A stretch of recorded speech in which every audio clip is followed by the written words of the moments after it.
Halo minasan, balik lagi di channel Tao-chan, di mana kita akan membahas manga dan anime populer. Tapi sebelum itu, silakan minasan klik tombol subscribe dan nyalakan lonceng notifikasi agar minasan tidak ketinggalan info terbaru dari Sensei.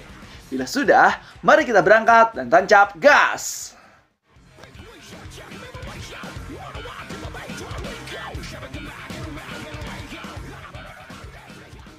Oke minasan, di video kali ini kita membahas terkait 6 fakta Siegfried dalam manga Record of Ragnarok, yang mana dia sendiri ada kemungkinan menjadi pemicu diadakannya pertarungan maut antara umat manusia melawan para dewa yang diadakan oleh Brunhild yang bernama Ragnarok. Jadi seperti apakah pembahasan 6 fakta Siegfried di manga Record of Ragnarok ini? So tanpa basa-basi lagi minasan, langsung aja kita gas ke pembahasannya. Tapi sebelum ke pembahasannya, Sensei mau memperkenalkan dulu nih siapa karakter Siegfried ini. Nah, dalam mitologi sendiri, Siegfried merupakan pahlawan pembunuh naga dari mitologi Nordik. Dia sendiri dalam mitologinya mendapati hubungan asmara bersama dengan salah satu Valkyrie tertua, yaitu Brunhild, di mana Brunhild pada saat itu menerima kutukan dan berhasil dibangkitkan oleh Siegfried. Namun, karena asramanya sendiri malah menghalangi Dewa Odin, hingga pada akhirnya Odin merencanakan agar Siegfried terbunuh. Dan di Record of Ragnarok sendiri, Siegfried sendiri pada awalnya bukan merupakan salah satu petarung umat manusia. Bahkan nama Siegfried saja di dalam daftar umat manusia itu tidak ada. Tapi kemunculan Siegfried itu berawal pada saat Buddha curiga apa maksud sebenarnya tujuan dari Brunhild mengadakan Ragnarok. Apakah benar-benar menyelamatkan umat manusia atau dia memiliki alasan lain? Sehingga di situ Buddha mencurigai bahwa ini ada hubungannya dengan Siegfried dan menyuruh Sakata Kintoki untuk mencari tahu keberadaan Siegfried. Yang faktanya di chapter keberapa Sensei lupa, bahwa kita diperlihatkan scene, yaitu Siegfried di penjara di gerbang Tartarus. Dan di chapter terbaru ada kemungkinan besar bahwa Odin memiliki hubungan dengan Siegfried ini, di mana akan dijelaskan di 6 fakta terkait Siegfried di Record of Ragnarok. Jadi, cus, kita ke pembahasannya. Yang pertama, yaitu Siegfried merupakan ras demigod. Di sini, pengetahuan terkait Siegfried merupakan ras demigod adalah di chapter pada saat ditanyai oleh kedua petugas sipir. Pada saat itu, petugas sipir menyatakan, saat ditanyakan pihak mana yang akan didukung dalam turnamen sebagai setengah dewa dan setengah manusia, Siegfried malah menjawab kalau ia kesulitan menjawabnya. Dan dari situ kita tahu kalau ternyata Siegfried punya status yang setara dengan para Valkyrie dari Valhalla. Yang kedua, yaitu dikonfirmasi masih menjalin hubungan dengan Brunhild.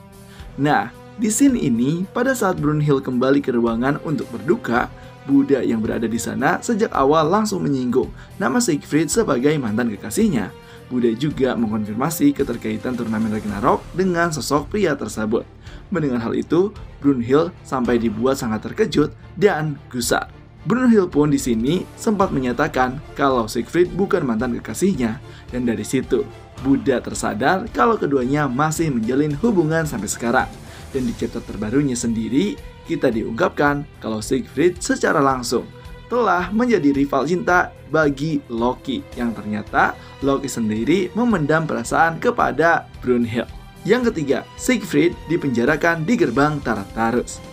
Nah, Siegfried sendiri dikonfirmasi terpenjara di gerbang Tartarus, penjara khusus bagi para entitas yang melakukan kejahatan tingkat tinggi seperti membunuh dewa pemimpin Pantheon.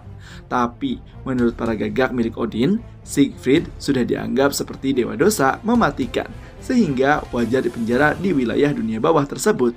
Hanya saja, kejahatan yang pernah diperbuat masih belum terungkap pasti sampai sekarang juga, dan bahkan terkenal tidak masuk akal seperti di chapter terbarunya yang dijelaskan oleh Buddha. Yang keempat, yaitu Siegfried menjadi tujuan penyelidikan Buddha dan Sakata Kintoki.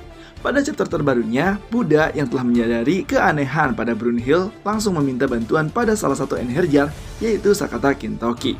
permintaannya sendiri adalah menyelidiki sosok Siegfried dan keterkaitannya dengan turnamen Ragnarok.